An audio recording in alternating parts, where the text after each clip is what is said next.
cara bersikap pada orang tua ketika hidup berumah tangga bersama orang tua dalam satu rumah. Dia tinggal satu rumah, ada istri, ada anak, terus ada orang tua. Sikap yang betul bagaimana? Satu hal yang harus digarisbawahi, kemudian ditebalkan, kasih tanda seru yang banyak. Tanda seru yang banyak. Surga atau neraka kita sangat besar, bergantung dari bagaimana kita bersikap terhadap orang tua kita.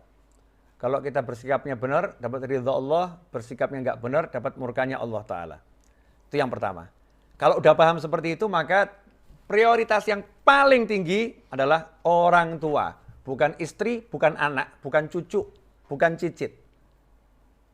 Ya, bukan istri, bukan anak, bukan cucu, bukan cicit. Jadi prioritas paling tinggi adalah orang tua. Termasuk orang tua itu adalah kakek nenek ke atas dan juga ayah dan ibunya istri alias mertua ke atas. Itu orang tua kita. Itu orang tua kita. Top ya, paling tinggi prioritasnya itu ayah dan ibu.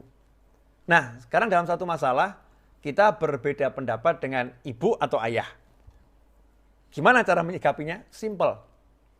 Sodorkan perbedaanmu pada Al-Quran, hadis Nabi Muhammad SAW, dan ilmunya para ulama.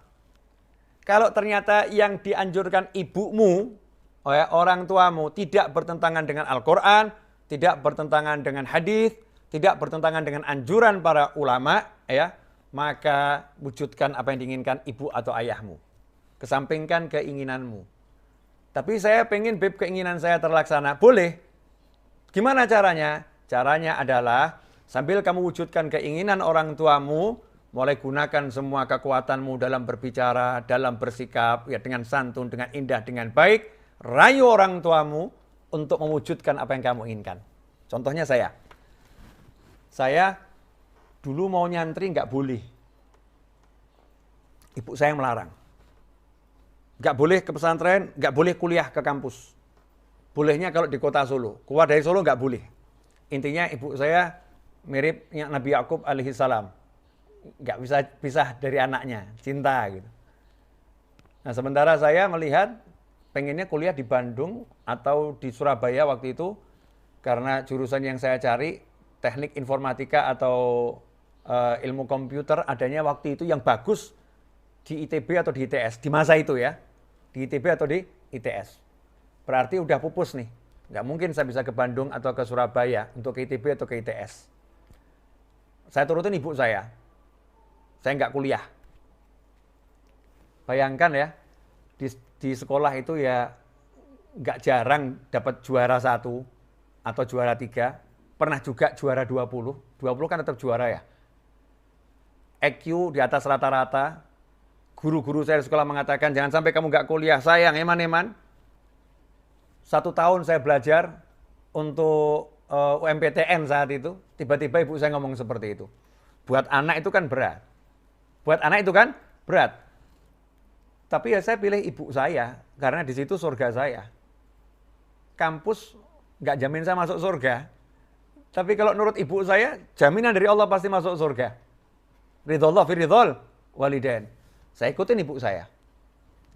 Tapi saya masih pengen belajar. Akhirnya tiba-tiba muncul ide, saya mau ke pesantren.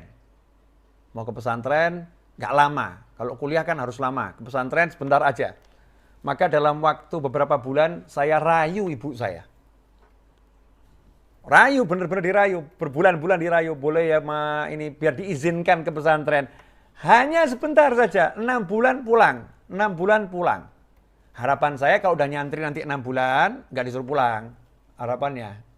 Alhamdulillah diizinkan. Subhanallah, nyantri 6 bulan, ternyata benar-benar disuruh pulang. Ya benar-benar disuruh pulang. Waktu saya mau pulang, teman-teman di pesantren mengatakan, oh kamu kalau pulang nanti kualat sama ustadz ini. Kualat sama abuya kamu. Oh kamu akan kena bencana ini. Baru 6 bulan, sudah mau pulang. Nggak bakal diizinkan nih. Abuya ini paling cinta sama orang cari ilmu. Jadi kalau baru cari ilmu sebentar pulang, tidak mungkin diizinkan. Ini udah kejadian di pondok ini, yang mau pulang nggak dapat izin nih. Dan kalau kamu nggak dapat izin, kamu nekat pulang, oh nggak baik itu, nggak berkah itu. Ya, kamu nggak akan dapat barokah. Teman-teman saya di pondok semua ngomong seperti itu. Tapi ibu saya bilang, pulang. Ya saya masuk masjid, sholat sunnah hajat 2 rakaat, minta sama Allah Ta'ala, ya Allah, saya mau ngadep guru saya mau pulang. Hasilnya apa? Subhanallah, guru saya lagi dipijit, ba'dal isya itu.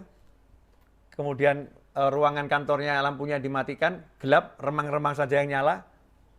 Pintu kantor dibuka, karena saya minta izin masuk, diizinkan. Terus saya ngomong, ada apa Novel? Dengan berbahasa Arab, terjemahannya seperti ini. Ada apa? Saya izin mau pulang besok. Dipanggil ibu saya, nggak boleh nyantri lagi. Jawaban guru saya, pulanglah. Sudah cukup yang kamu pelajari. Walakal barokah. Dan kamu mendapatkan keberkahan. Dan kamu mendapatkan keberkahan.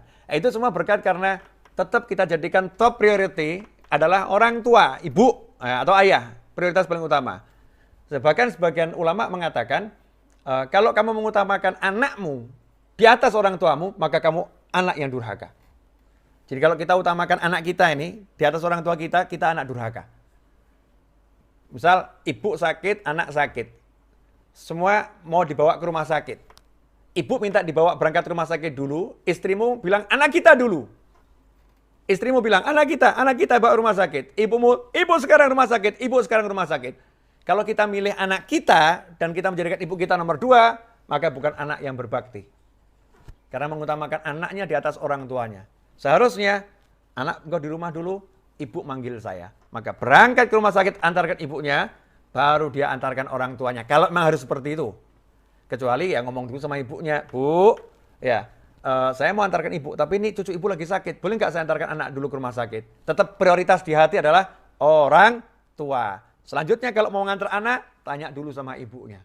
Ya, tanya sama ibu kita bagaimana seharusnya. Ini tetap dalam Islam seperti itu, Allah ngajarkan seperti itu. Kalau kita ikutin aturan Allah ini, hasilnya bagus. Buang akal kita, ya hasilnya bagus.